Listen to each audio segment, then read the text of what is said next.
Hi, I'm Mitchell. And I'm Gabby. And we're the Fission Chips.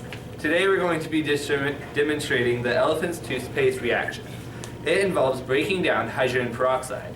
Now this isn't your hydrogen peroxide that you'll find in any drugstore or any general store. This is 30%. Now to put that in perspective, regular hydrogen peroxide that you put on a cut is only 3%. So this is 10 times as reactive. Typically we would use potassium iodide for this experiment, but we didn't have that available to us. So instead we started out using yeast as a catalyst. The reason we use yeast is think about when you get a cut and you put hydrogen peroxide on your cut. It kills bacteria and makes it kind of foam up. The same thing happens with yeast, but since yeast is a large amount of bacteria, it foams up even more. Then we amped it up and used manganese dioxide, which creates a bigger reaction, and what we're actually trying to do is break up hydrogen peroxide into water and oxygen.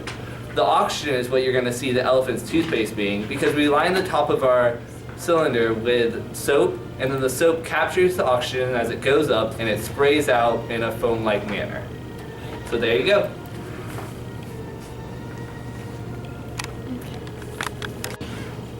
Hi, so today our first thing that we're going to talk about is our manganese dioxide equation with hydrogen peroxide.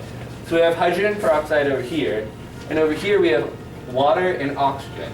Manganese dioxide is actually above the reaction sign because it's just a catalyst. It's not actually in the reaction. It just catalyzes the reaction and makes sure that this breaks up into oxygen and water.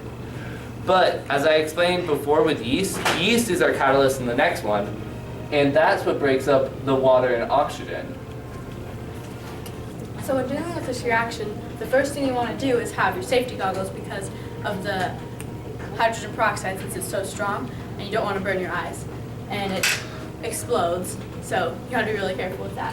So what you're gonna do is we poured 50 milliliters of the hydrogen peroxide in our graduated cylinder, and we poured it into the Erlenmeyer flask, and we filled it with food coloring and lined the rim with some soap just for an aesthetic, because it wants to absorb all that soap for the oxygen and make it actually be a foamy mess instead of like an explosion with steam. And so we just used 1 spoonful of the manganese dioxide, and that's what reacted.